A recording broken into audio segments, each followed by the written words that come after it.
코로나 국내 의심 환자가 하루 새 3배로 급증했습니다.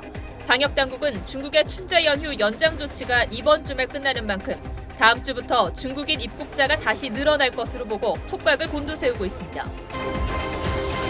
일본 대형 크루즈선 코로나 감염자가 3명 추가돼 모두 64명으로 늘었습니다. 대만은 국제 크루즈 입항을 금지하는 등 각국의 크루즈 거부가 잇따르고 있습니다.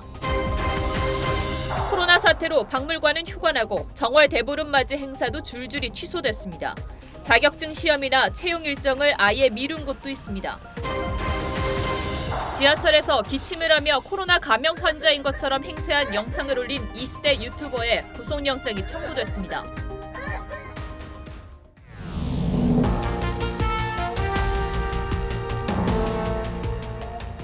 여러분 안녕하십니까? 오늘은 다행히 신종 코로나 바이러스 추가 확진자가 국내에서는 나오지 않았습니다.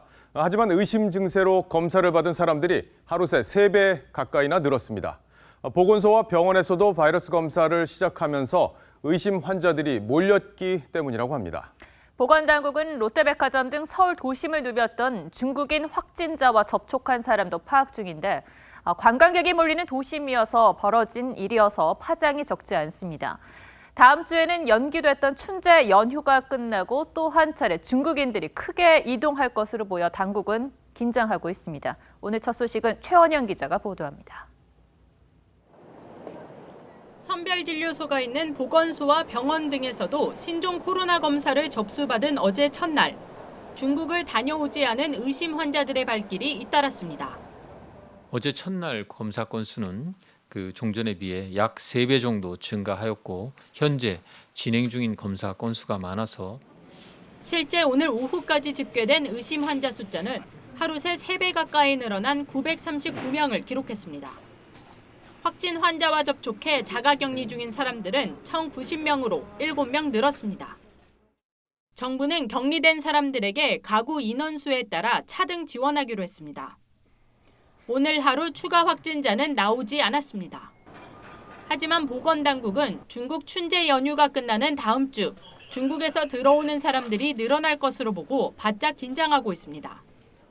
또 한 번의 인구 이동을 하면서 섞이게 된다는 거죠. 그렇게 되면은 지역사회 전파들의 양상이 또 바뀌거나 증가할 수 있어서 서울 명동 롯데백화점과 마포 이마트 등을 방문한 중국인 여성 관광객이 접촉한 사람은 지금까지 23명으로 파악됐습니다.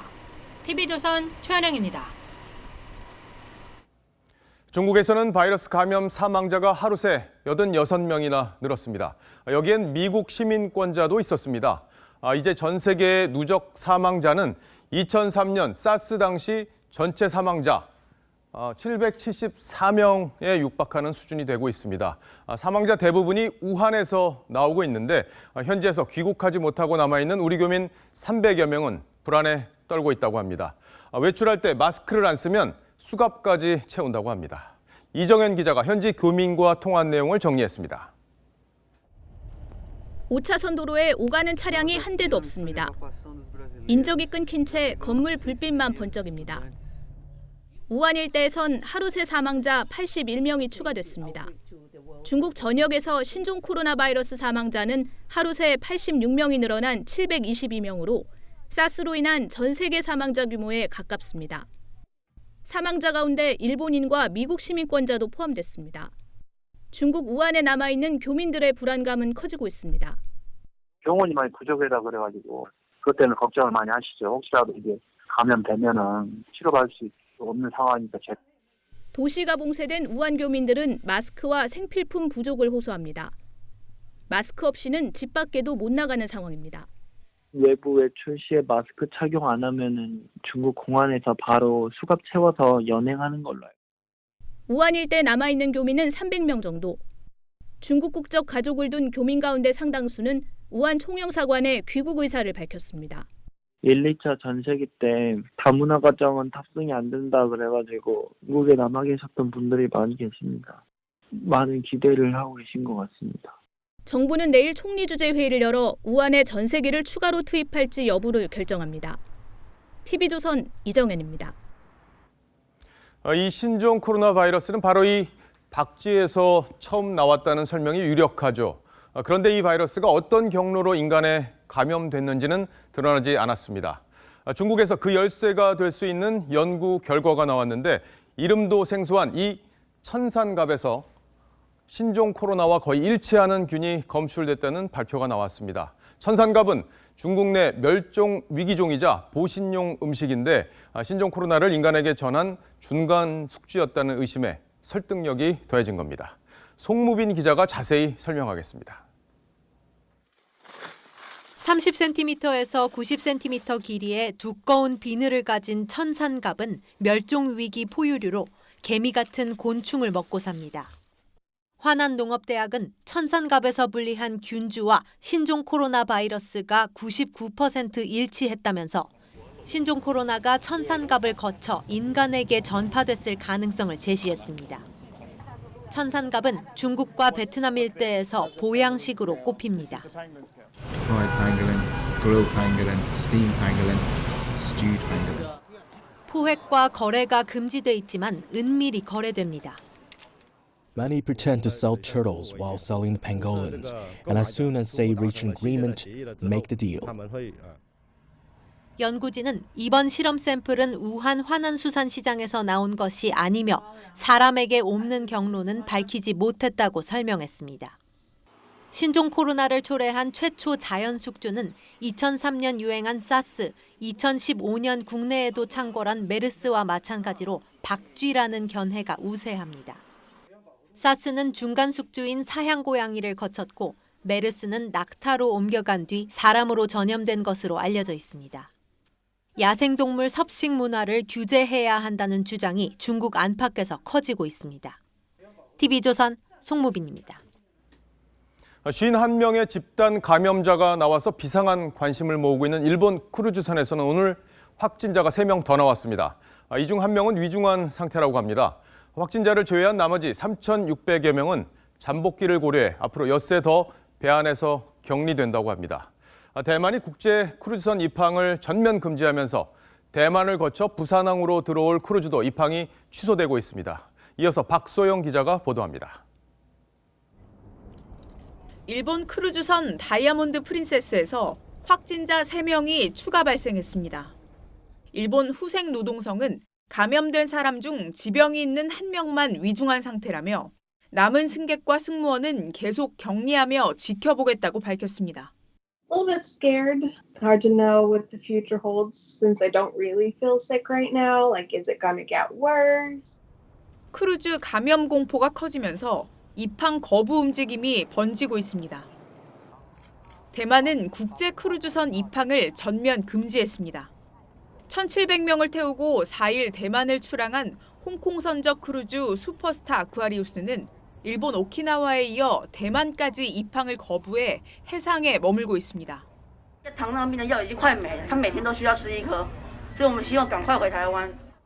미국 크루즈 그룹 로열 캐리비언은 중국, 홍콩, 마카오 여권 소지자와 이 지역 여행자의 탑승을 모두 막기로 했습니다. 미국 크루즈선 앤섬 오브 더 시는 뉴저지주 도착 후 발열 증상을 보인 중국인 승객 4명을 즉시 병원에 옮겨 검사 중입니다.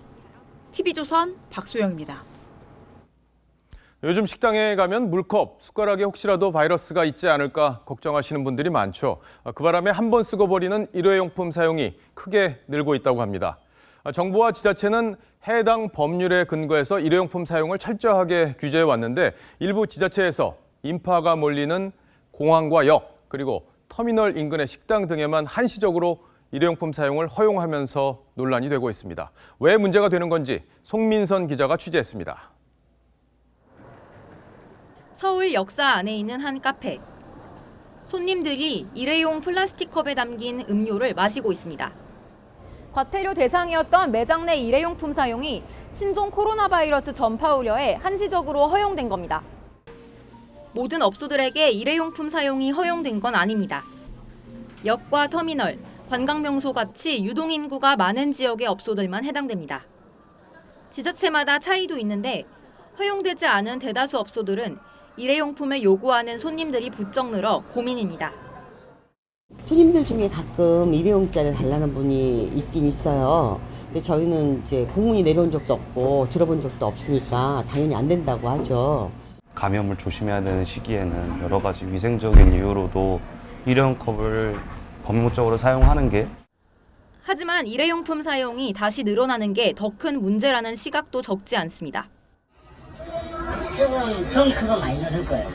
종이는 늘었어요. 일부 맘카페에서는 한 번 쓰고 버리는 마스크 대신 세탁해 재사용할 수 있는 천 마스크를 사용하자는 의견도 올라오고 있습니다. TV조선 송민선입니다. 보신 것처럼 신종 코로나 바이러스는 우리 사회 전체를 공포 속에 가두고 있습니다. 여기서 한 가지 주목할 만한 포인트가 있죠. 바로 면역력입니다. 이 면역력에 따라 바이러스 감염 가능성이 다르다고 하는데 설대우 중앙대 약학대학 교수와 함께 자세히 뜯어보겠습니다. 어서 오십시오. 예, 안녕하세요. 자, 일단 국내 확진자가 지금 24명이 됐는데 그중에 어린이는 지금 한 명도 없는 상태입니다. 이틀 전에 뉴욕타임즈를 보면 어린이는 신종 코로나에 잘 안 걸린다, 감염 위험이 낮다 이런 내용이 보도가 됐었는데 실제 어떻습니까? 예, 실제 신종 코로나를 연구하는 호주 한 대학 연구팀에 따르면 어린이들, 특히 12세 이하의 아이들에게 신종 코로나의 발병률이 낮고 발병을 하였더라도 증상이 없거나 아주 가벼운 정도의 증상만 있다는 겁니다. 실제로 중국의 한 10세 어린이가 가족과 함께 우한을 방문했는데 다른 가족들은 고열과 인후통 등 증세를 보였지만 아이는 보이지 않았다고 합니다. 자, 그런데 일반적으로 알려져 있기는 이제 어린이와 노인분들은 노약자로 분류가 되고 그래서 면역력이 좀 떨어진다고 하는데 왜 어린이들 감염률이 낮은 건가요? 면역력은 연령대별로 달라지는데 실제 사람의 면역력은 어렸을 때부터 차츰 올라오다가 20대를 기점으로 약해지게 됩니다. 그렇다면 면역력이 낮은 아이들에게 왜 신종 코로나 감염률이 낮은가 생각했을 때 크게 두 가지 가정을 해볼 수 있겠습니다. 먼저 첫 번째, 이런 전염병이 생겼을 때 부모들이 아이들을 자가격리시킵니다. 그렇기 때문에 어른과 달리 아이들은 바이러스 접촉의 기회 자체가 적어서 발병률이 낮은 것으로 볼 수 있겠습니다.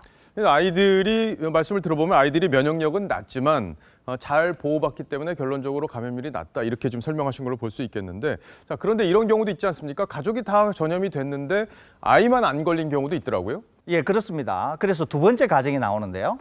이 코로나 바이러스가 어른보다 아이들에게 해를 덜 끼치는 게 아닌가 하는 겁니다. 이 코로나 바이러스의 특성 자체가 아이들한테는 덜 위협적이라는 것이죠. 실제로 메르스나 사스도 코로나 바이러스에서 파생된 것인데 당시에도 어린이의 확진자가 성인에 비해 현격히 적었고 사망자는 단 한 명도 없었습니다. 코로나 바이러스는 목부터 폐까지, 즉 하기도를 감염시킵니다. 특히 바이러스 표면의 단백질과 폐의 세포가 결합해서 우리 몸 안으로 침입하게 되는 것인데요. 어린아이의 경우 폐가 덜 발달되어 있어서 바이러스 침입에 대한 수용체 단백질이 부족해 감염이 될 확률이 낮을 수도 있다는 것입니다. 말씀을 들어보면 어른들에게는 이 바이러스가 더 위협적이다 이런 말로도 해석이 되는데 실제 나이가 많을수록 감염 위험이 높은 것도 사실입니까? 나이가 들수록 당뇨, 고혈압, 심하게는 암 등 질병이 생길 수 있죠. 질병이 생기면 당연히 면역력이 낮아지기 때문에 코로나 바이러스 감염에 취약해지는 것입니다. 앞서 말씀드렸듯이 코로나 바이러스는 폐세포와 결합하기 때문에 천식이나 폐질환이 있을 경우 감염 위험도 높고 또 진행 속도도 빨라지는 특징이 있습니다. 예, 궁금한 게 한 가지 더 있습니다. 왜 이 초기에 남성이 더 잘 걸린다 이런 얘기들이 있었는데 지금 이제 확진자가 국내에 보면 24명인데 남성이 14명, 여성이 10명이란 말이에요. 그렇다면 뭐 큰 특징으로 보기는 어렵다 이런 얘기들 있는데 실제 성비가 감염에 영향을 줍니까? 그렇습니다. 여성과 남성 사이에는 면역력에서 다소 차이가 있습니다. 여성의 면역력이 남성보다 약간 높은 것으로 잘 알려져 있는데 이것은 아이를 임신하고 출산해야 하는 여성의 특징과 관련이 있어 보입니다. 여성은 태아를 보호하기 위해 이런 다소 높은 면역력을 획득한 것이라고 보여지는데요. 이런 이유로 인해서 감염성 질환에 대해 또 예방 백신 투여 등에서 여성이 보다 더 좋은 결과를 내는 게 아닌가 생각되고 있습니다. 예, 마지막으로 질문 하나만 더 드리겠습니다. 면역력을 강화하는 게 이제 중요한 과제가 된 건데 어떤 방법으로 강화할 수 있을까요?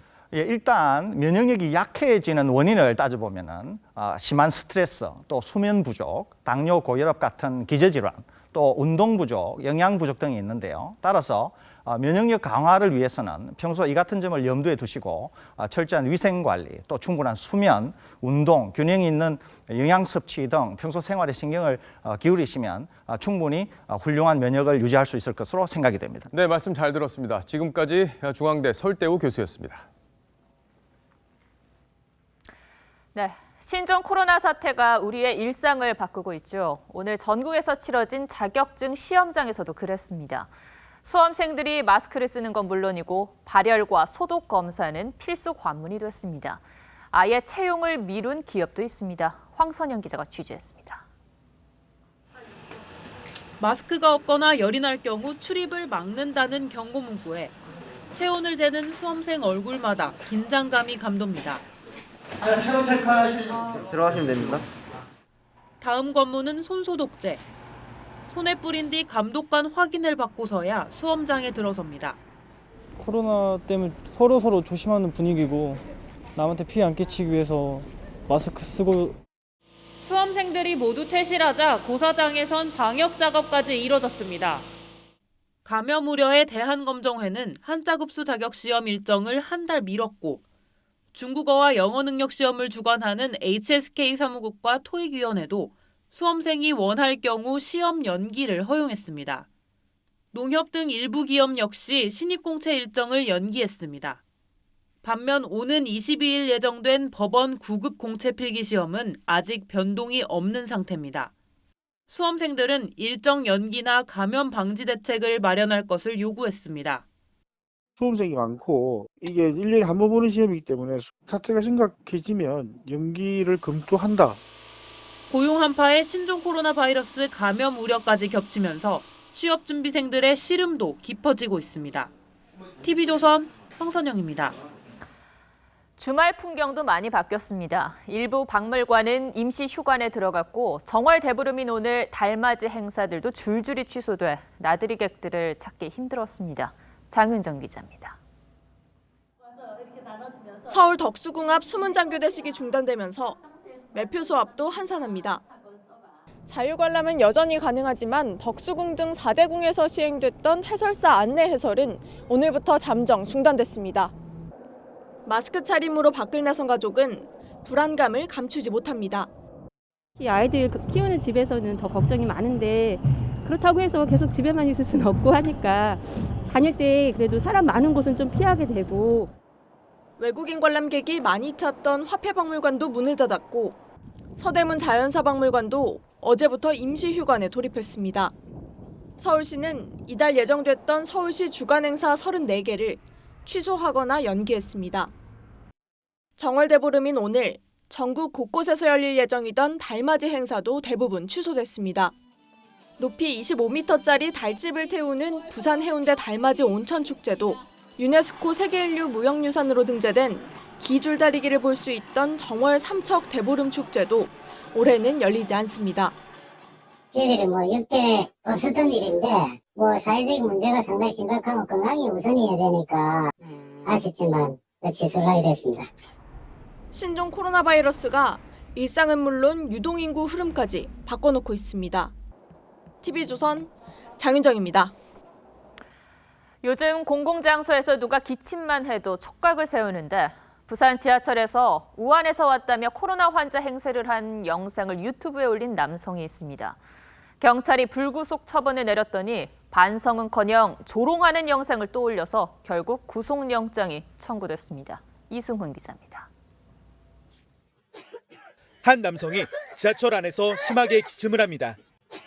자신이 중국 우한에서 온 신종 코로나 환자라고 소리칩니다. 저는 우한에서 왔습니다. 저 폐렴입니다. 모두 저한테서 떨어지세요. 일부 시민들은 황급히 자리를 피합니다. 20대 남성 A씨는 지난달 30일 부산 지하철에서 신종 코로나 환자 행세를 하며 몰래카메라를 촬영해 유튜브에 올렸습니다. 이런 걸로 장난치는 것도 잘못되지 않았나 생각이 처벌을 강력하게 하는 게. 경찰은 지난 6일 A씨를 불구속 입건했습니다. A씨는 경찰서를 나서며 유튜브에 또 영상을 올렸습니다. 국민을 조롱하는 말을 하더니 다음 날에도 가벼운 처벌을 받을 것 같다, 영화 주인공이 된 것 같다며 자랑했습니다. 이거 너무 흥분이 됩니다. 이게 바로 조커의 한 방 한 방이 더 다가서는 뭐 그런 거 아니겠습니까, 여러분? 경찰은 어젯밤 A씨에 대해 구속영장을 신청했습니다. 시민들이 불안감을 크게 지하철 안에서 하다 보니까 불안감 조성되는 게 그런 측면에서 경찰은 신종 코로나 관련 불안감을 조장하는 사소한 장난도 엄중 조치하겠다고 밝혔습니다. TV조선 이승훈입니다. 의정부에서 50대 남성이 길 가던 여성에게 둔기를 휘두르는 일이 벌어졌습니다. 도주한 남성은 하루 만에 붙잡혔는데 사는 게 힘들어서 그랬답니다. 유성현 기자입니다. 소방차와 경찰차가 황급히 달려옵니다. 지난 6일 오전 10시쯤 51살 남성 A씨가 길 가던 50대 여성에게 갑자기 둔기를 휘둘렀습니다. 걸어가다가 누가 이렇게 이제 때리고 도망간 피해자분이 머리에 이제 출혈이 있는 상태예요. A씨와 피해 여성은 일면식도 없었습니다. 달아난 A씨는 하루 만에 경찰에 붙잡혔습니다. A씨는 경찰 조사에서 살기 힘들어 그랬다고 진술한 것으로 알려졌습니다. 지난 6일 대구의 한 중학교 급식실에서 1학년 학생이 3학년에게 흉기를 휘둘러 2명이 다쳤습니다. 교육청은 밥을 먼저 먹으려다 다툰 것으로 보고 있습니다. 뒤쪽에서 먹어야 되는데 저기가 왔어요. 그러니까 이제 중3 애들이 이제 너 왜 1학년이 왜 왔냐 이제 뒤로 가라니까. 시뻘건 불길과 검은 연기가 치솟습니다. 오늘 낮 1시 40분쯤 부산의 한 신발 부품 제조 공장에서 불이 났습니다. 공장 3동이 불탔지만 다행히 인명피해는 없었습니다. 어제 저녁 6시 22분쯤 제주의 한 2층 주택에서 불이 나 집안에 있던 20대 딸이 숨지고 50대 아버지는 중태에 빠져 병원에서 치료를 받고 있습니다. TV조선 유성현입니다. 멸종 위기에 놓인 민물고기를 보존하기 위해 정부가 남강 상류에 치어 1000마리를 방류한 일이 있습니다. 깨끗한 물에서만 사는 여울마자라는 물고기인데 지자체가 이 서식지를 파헤치는 황당한 공사를 했습니다. 어찌 된 일인지 이성진 기자가 취재했습니다. 경남 산청 남강에 어린이들이 여울마자 치어를 방류합니다. 이 물고기는 모래와 자갈이 깔리고 수질이 깨끗한 여울에서만 삽니다. 우리나라에만 나오는 고유종이거든요. 근데 그게 이제 자꾸 들어가지고 환경부는 멸종 위기에 처한 여울마자를 살리기 위해 지난해 5월 이곳에 치어 1000마리를 방류했습니다. 방류 현장을 다시 찾아가 보았습니다. 9개월 만에 여울마자 서식지가 마구 파헤쳐졌습니다. 굴삭기가 하천 모래를 퍼내고 트럭이 쉴 새 없이 오갑니다. 지난해 10월부터 2달 동안 굴삭기 수십여 대가 둔치와 강 바닥을 파헤치면서 하천 곳곳이 전쟁터 폐허처럼 변했습니다. 파헤치니까 이제 뭐 흙탕물도 나고 서식지가 파괴되고 지금 뭐 여울 같은 것도 많이 없어지고 모래도 없어졌고. 경남 산청구는 현장에 설치한 멸종 위기종 방류 입간판을 보고도 공사를 시작했습니다. 산청구는 멸종 위기종 서식지라는 사실을 뒤늦게 파악하고 공사를 중단했습니다. 문서상으로 왔다 갔다 했으면 우리가 파악을 해가지고 이게 멸종 위기 여종이구나 판단을 했을 건데 하고 우리가 사업 추진을 안 했을 건데. 산청구는 하천을 복원하고 환경단체와 여울마자 서식 실태를 조사하겠다고 밝혔습니다. TV조선 이성진입니다.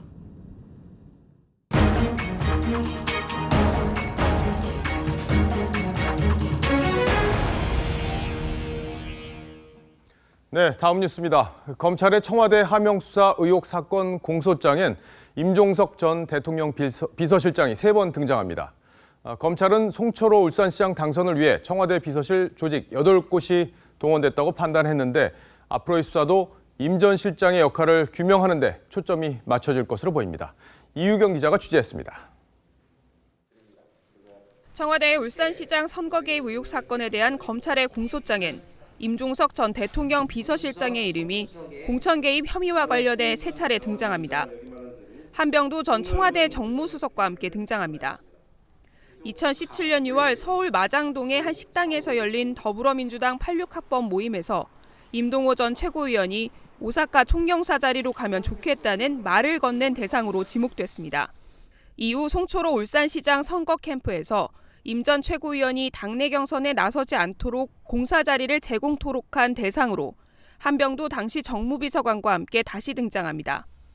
임 전 실장은 검찰의 공소 사실을 강하게 부인했습니다. 뭐 그런 사실이 없기 때문에 분명하게 설명을 잘 했습니다. 임 전 실장은 송 시장의 산재모병원 예비 타당성 결과 발표 연기 등 공약 설계 관련 혐의에도 등장합니다.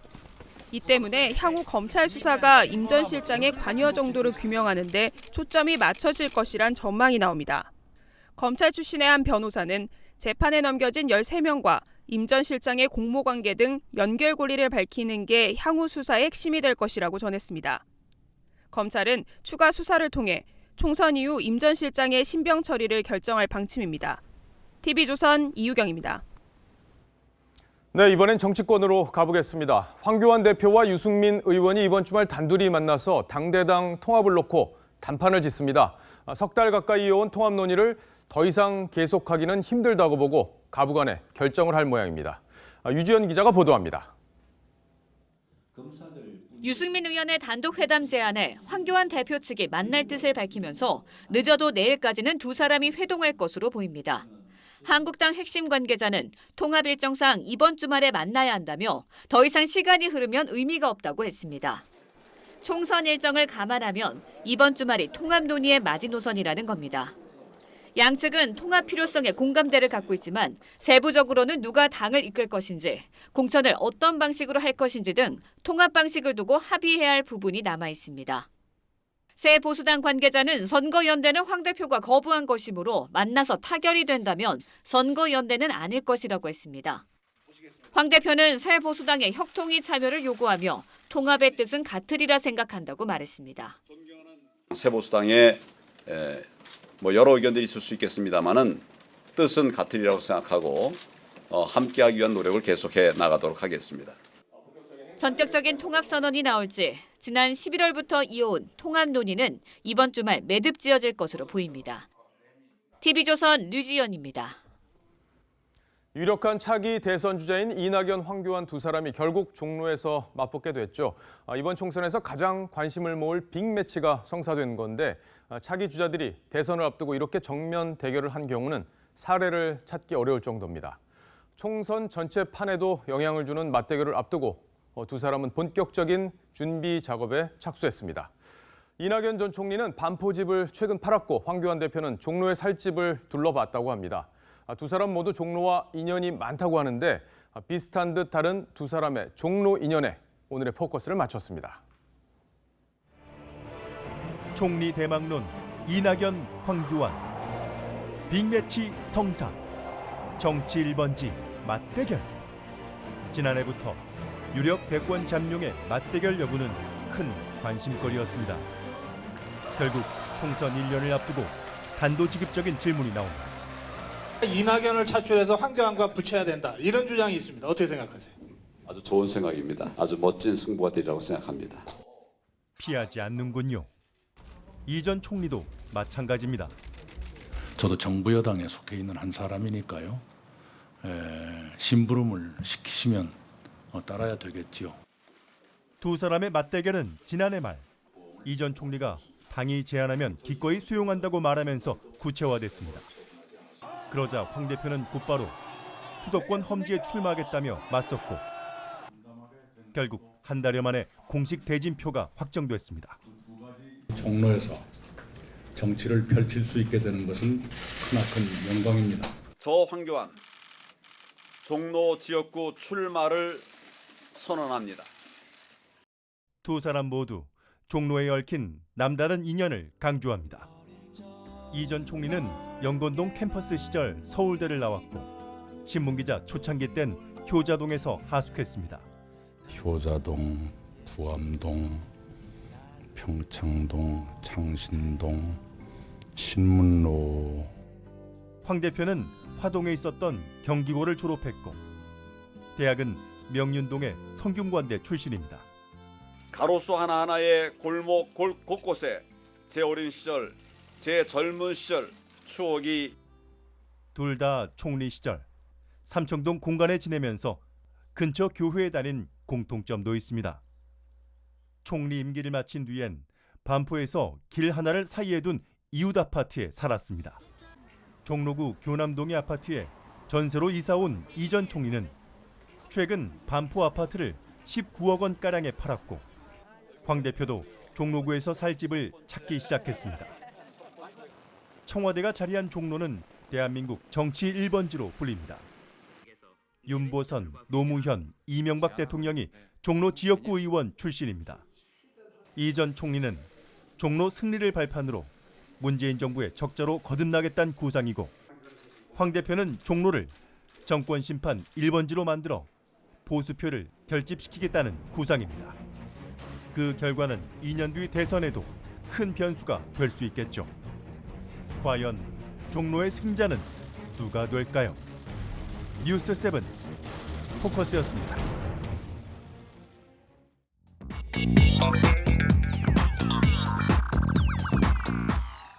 궁금한 뒷이야기를 들어보면서 물음표가 느낌표로 바뀌는 뉴스의 재구성 뉴스야 시간입니다. 오늘은 정치부 류병수 기자와 함께합니다. 자, 첫 번째 물음표 보죠. 네, 첫 번째 물음표는요. 탈당은 형님이 하셔야죠입니다. 예, 위승민 새누리당 새보수당 의원이죠. 새보수당 내 지금 통합 얘기가 계속 진행 중인데 탈당이라는 얘기가 나온 거 보니까 분위기가 지금 심상치 않은 것 같습니다. 누가 누구한테 탈당을 하라는 겁니까? 네, 새보수당에는 8명의 현역 의원이 있는데요. 재선 의원 1명이 이 의원에게 지난 5일 내부 회의 중에 한 말입니다. 그러니까 한국당과의 통합을 논의하는 자리였는데 유 의원에게 탈당 얘기가 나왔다는 거는 분위기가 이제 험악했다 이렇게 볼 수 있는 건데 유 의원에게 이런 얘기를 한 의원이 누굽니까? 네, 실명을 공개하기는 어렵고요. 결기가 강한 의원이라는 정도로만 말씀을 드리겠습니다. 그날 회의에서 통합 대신 연대를 주장하는 유승민 의원에게 정운천, 오신환, 하태경 의원 등이 통합 의견을 강하게 냈다고 합니다. 대화가 격해지면서 계속 고집하시면 형님이 탈당을 하셔야죠 라며 유 의원에게 말했다는 겁니다. 그러니까 계속 고집하면 탈당해야 되지 않겠냐 뭐 이런 얘기인데 다른 의원들하고 의견이 다르기 때문에 아마 그런 얘기가 나온 게 아닌가 싶은데 자 그런데 처음부터 한번 다시 짚어볼 필요가 있겠어요. 당초 유 의원이 보수 재건 3원칙만 수용을 하면은 황 대표가 그걸 공개적으로 얘기만 해주면은 뭐 통합에 문제가 없을 거다 이런 얘기를 하지 않았습니까? 네, 지난해 11월인데요. 유승민 의원은 탄핵의 강을 건너고 개혁 보수로 나가고 낡은 집을 허물어 새 집을 짓자는 새 원칙만 지킨다면 아무것도 요구하지 않겠다고 했습니다. 직접 한번 들어보시겠습니다. 이 세 가지 원칙만 확실히 지켜진다면 그러면 다른 아무것도 따지지도 요구하지도 않을 것입니다. 황 대표가 이 제안을 받아들이자 새보수당은 양당 간 통합 협의체 구성을 재요구했고 황 대표는 이 조건도 받아들였습니다. 자, 그런데 다시 통합 대신 연대를 하자 뭐 이런 얘기가 나오니까 황 대표도 야 그럴 거면 여태까지 우리가 이렇게까지 기다렸냐 이런 얘기를 하면서 좀 연대를 거부한 상황이잖아요. 근데 이번 주말에 뭐 만난다는 얘기가 좀 전에 리포트에서도 보셨지만 가부간의 결론이 나는 겁니까? 예, 정확하게 합당파 의원들이 제시한 기한은 내일 오전까지입니다. 내일 오후로 예정된 새보수당 의원 회의에서 합당이냐 연대냐가 결정됩니다. 네, 새보수당이 사실상 유승민 정당 이런 성격이 강한 거잖아요. 근데 유 의원이 반대하는 결론 이런 게 날 수도 있는 겁니까? 네, 합당파 의원들은 당헌 당규를 거론하고 있습니다. 새보수당은 의원 5명과 청년 대표 2명 등 총 7명으로 구성된 당 대표단에서 당무를 최종 결정합니다. 유 의원은 보수 재건위원장을 맡고는 있지만 개인 의원 신분입니다. 새보수당의 한 의원은 사실상 유승민 당이지만 최종 당무 결정은 책임 대표들이 한다면서 유 의원과 다른 길을 갈 수도 있다고 말했습니다. 그러니까 유 의원이 반대해도 최고위원회에서 합당을 결정할 수도 있다 이런 거잖아요. 네.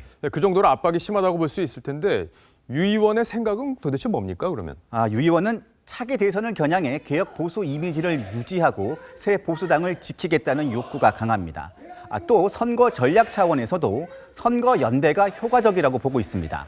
그러니까 지역구는 통합신당 소속으로 보수 단일 후보를 내고 한국당과 새보수당은 각각 비례대표 정당으로 나서서 범보수 진영의 의석을 최대화하자는 것입니다. 유 의원은 최근 측근들에게 명분 없는 통합을 해야 한다면 정계 은퇴도 할 수 있다는 말까지 했다고 합니다. 결국에 이제 유 의원과 황 대표가 이번 주말에 만나서 단판을 짓게 되면은 방향이 확실히 이제 결정이 될 것 같은데 통합이냐 각자 도생이냐 지금 이제 며칠 안 남은 거네요. 네, 그렇습니다. 예. 첫 번째 물음표 정리를 해보죠. 네, 첫 번째 물음표 탈당은 형님이 하셔야죠의 느낌표는 아슬아슬 통합열차 유승민 주말 결단으로 하겠습니다. 어떻게 될지 잘 지켜봐야겠습니다. 자, 다음 물음표로 가보죠. 네, 두 번째 물음표입니다. 한국당 중진 험지 차출 묘수 될까입니다. 예, 자유한국당 황교안 대표가 종로 출마 이제 선언을 하면서 이제 공천관리위원회가 중진들을 어디에 이제 배치를 해야 되느냐, 이게 지금 이제 쟁점이 되고 있는 거죠. 취재를 좀 했습니까? 네, 김 위원장과 공관위원들을 다양하게 취재했는데요. 먼저 수도권과 PK 지역 판짜기가 시작됐습니다. 우선 불출마를 선언했던 김무성 전 대표가 통합이 전제되면 당의 요구에 따라서 광주나 여수라도 나갈 수 있다는 입장을 내놨습니다. 근데 이제 수도권이 결국에는 이제 핵심 이제 성패가 갈리는 곳이 되잖아요. 근데 공관위가 이 수도권을 어떻게 앞으로 끌고 가겠다, 어떻게 공천을 하겠다, 이런 데 대한 구체적인 구상은 아직 안 밝힌 것 같아요. 좀 취재된 게 있습니까? 네, 취재 결과 먼저 김병준 전 비대위원장은 서울 용산이나 교수로 재직했던 국민대학교가 있는 성북갑 배치가 검토되고 있고요. 불출마를 선언했던 삼선의 김용태 의원은 서울 구로갑과 구로울 차출, 오세훈 전 서울시장은 이미 서울 광진을에서 표밭을 갈고 있습니다. 무소속으로 종로 출마를 선언한 이정현 전 새누리당 대표와 황 대표와의 교통 정리도 논의되고 있는데요. 문 대통령의 복심인 윤건영 청와대 전 국정기획상황실장의 출마가 유력한 서울 구로울 배치 의견도 거론되고 있습니다. 공관위는 또 보수 통합을 전제로 유승민 의원을 고 정도원 의원의 지역구였던 서울 서대문을로 내보내는 방안도 내부 검토 중입니다. 근데 이제 고향 출마를 원하고 있는 사람들이 두 사람 있잖아요. 이제 홍준표, 김태호. 이 두 분인데 당이 어떤 결정을 내릴지 방향이 좀 잡혔습니까? 네, 홍 전 대표는 수도권이나 PK 지역에서 험지로 꼽히는 경남 김해갑이나 김해을로 보내는 걸 검토 중인데요. 본인은 무소속으로 고향에 나가겠다고 밝혔습니다. 당에서는 홍 전 대표를 컷오프하는 것까지 고려하고 있다고 합니다. 김태호 전 지사는 경남 양산을에 출마하는 민주당 김두관 전 경남지사와 전직지사 맞대결 카드를 검토 중입니다. 또는 경남 도청에 있는 창원 성산으로 배치하는 것도 고민 중입니다. 또 불출마를 선언한 재선의 김도읍 의원에게는 부산 북구 강서을에 재출마를 설득할 계획이고, 설득이 안 되면 서병수 전 부산시장을 차출하는 것도 거론되고 있습니다. 예, 다른 얘기도 하나 좀 보죠. 우리 공화당이 이제 분열 상황인데 우파 세력이 어떻게 이합 집산할지 이것도 관심입니다. 재통합 움직임이 있다면서요? 네, 우리 공화당과 김무수 전 경기지사와 전광훈 목사가 창당한 자유통일당, 그리고 신박신당 창당을 선언한 홍문정 의원이 모두 뭉치는 시나리오가 검토되고 있습니다. 또 한국당과의 연대도 논의되고 있는데요. 지난 6일 황교안 대표와 홍문정 의원이 만나서 지역별 연대의 뜻을 모은 것으로 알려졌습니다. 근데 새보수당이 이제 우리 공화당 등과 연대하는 문제에서는 좀 부정적인데 이게 보수통합에 어떤 영향을 줄지도 지켜봐야겠네요. 자, 두 번째 물음표도 정리해보죠. 네, 두 번째 물음표 한국당 중진 험지 차출 묘수 될까의 느낌표는요. 잘 되면 바람머리, 안 되면 내분으로 하겠습니다. 예, 내분으로 갈 수도 있는 상황이다. 잘 지켜봐야겠습니다. 자, 지금까지 류병수 기자였습니다. 네, 12.16 부동산 대책이 시행된 지 50여일이 지났습니다. 서울 강남 아파트값 과열은 멈췄지만 규제를 비껴간 곳이 들썩입니다. 서울 강북과 경기 지역의 9억 원 이하 아파트값이 가파르게 오르고 있습니다. 최원희 기자가 취재했습니다. 경기도 수원의 한 아파트 단지. 전용 면적 85제곱미터형이 지난주 6억 7,700만 원에 거래됐습니다. 한 달 만에 실거래가가 1억 원 넘게 훌쩍 뛰었습니다. 지금 제일 저렴하게 나온 게 6억 9천이에요. 신분당선 발표해서요. 이번 주 수원시 아파트값은 권선구가 1% 넘게 오르는 등 전 지역이 급등세를 보였습니다. 집값 상승세가 거침없는 지역으로 용인, 성남과 함께 수용성이라는 신조어도 나왔습니다. 지난주 수원의 한 재개발 아파트 무순위 청약엔 6만 8천 명이 몰리는 일도 벌어졌습니다. 12.16 대책의 비규제 지역 풍선 효과가 더욱 뚜렷해지고 있는 겁니다. 서울에서는 강남 3구가 3주째 하락세를 이어가고 있는 반면 대출 규제에서 자유로운 9억 원 이하 아파트가 많은 노원, 도봉, 강북구의 오름폭은 커졌습니다. 유동성 자금과 저금리가 지속되면서 서울 지역의 규제 지역을 피해서 비규제 지역인 용인이나 또는 규제가 덜한 수원 지역으로 몰리는 풍선 효과가 나타나서 고강도 규제가 강남 집값 잡기엔 성공했지만 서민들이 살만한 중저가 아파트값을 올리는 부작용도 낳고 있습니다. TV조선 최연입니다. 요즘 래퍼 지코의 노래에 맞춰서 둘이서 함께 이렇게 춤을 추는 이 영상을 SNS에 올리는 게 유행처럼 번졌습니다. 일반인뿐 아니라 해외 연예인들도 동참하고 있는데요. 이런 인증 영상이 왜 열풍인지 구민성 기자가 취재했습니다.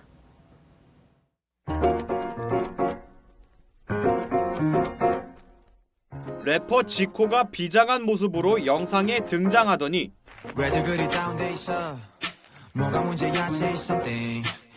노래에 맞춰 춤을 춥니다. 자신의 신곡에 맞춘 안무 영상인데 국적, 인종, 나이와 상관없이 전 세계적으로 이 춤을 따라한 SNS 영상이 130만 건이 넘습니다.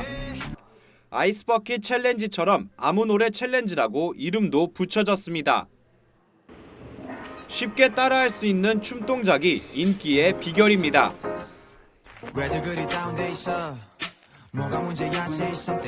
몸치인 저도 30분 연습하고 춤을 출 수 있었습니다. 어렵지 않게 따라할 수 있었습니다. 가족, 친구, 회사 동료 등 일반인뿐 아니라 이효리, 청아, 유명 연예인도 동참했습니다. 이 같은 인기의 지코의 아무 노래는 방탄소년단, 레드벨벳의 신곡 역공에도 주요 음원 차트 1위를 지키고 있습니다. 미국 빌보드 월드 디지털송 세일즈 차트 4위에도 진입했습니다. 미국 빌보드지는 머릿속 의식의 흐름을 랩과 노래로 표현한 재치 있는 곡이라고 평가했고, 대만 최대 온라인 음악 사이트는 트렌디한 안무에 중독성이 있는 노래라고 소개했습니다. 음악을 듣는 것에 그치지 않고 따라하고 즐기는 트렌드가 새로운 흐름으로 자리 잡고 있습니다. TV조선 구민성입니다.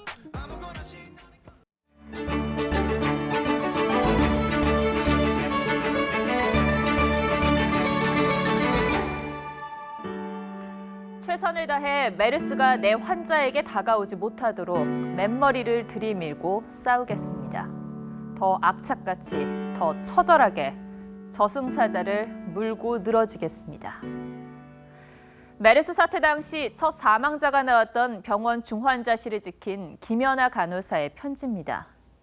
자신도 격리 대상자가 돼 두렵다면서도 끝까지 싸우겠다는 이 고백은 많은 이들의 마음을 울렸고 응원도 밀려왔습니다. 코로나 공포가 휩쓰는 지금도 최전선에는 바이러스와 사투를 벌이는 의료진들이 있죠. 방호복을 입고 보호 안경에 장갑, 그리고 숨쉬기 힘든 마스크까지 쓰고 전쟁터로 들어섭니다. 길게는 2시간가량 환자를 돌보고 나오면 온몸은 땀에 흠뻑 젖어 있습니다. 이 힘든 전투에서 버틸 수 있는 건 사명감 때문입니다. 그분에게 이제 도움을 줄 수 있는, 건강을 회복시켜 줄 수 있는 사람은 간호사잖아요. 그런 어떤 사명감 같은 걸 가지고 환자분을 보고 있어요. 완치 퇴원한 중국인 1번 환자는 이들을 이렇게 표현했습니다. 중국에서 고쳐주는 사람에게는 어진 마음이 있다는 뜻의 의자인심이라는 말이 있는데, 나에게 당신들은 그 이상이었다. 여러분 모두가 나의 영웅들이다. 자, 어디 의료진뿐이겠습니까? 우한교민 입국 현장에는 승무원과 경찰, 임시생활시설에는 합동지원단의 희생이 있었습니다.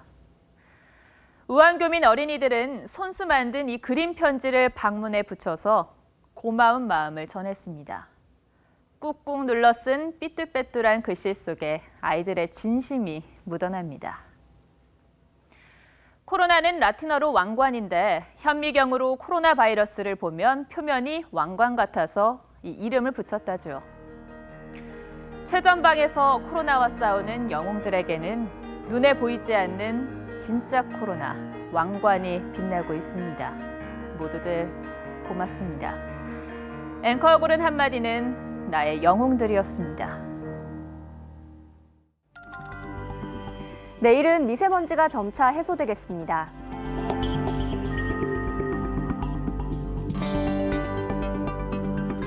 그래도 신종 코로나 예방을 위해서 마스크는 꼭 착용하시기 바랍니다. 뉴스7 여기서 마치겠습니다. 시청해주셔서 고맙습니다.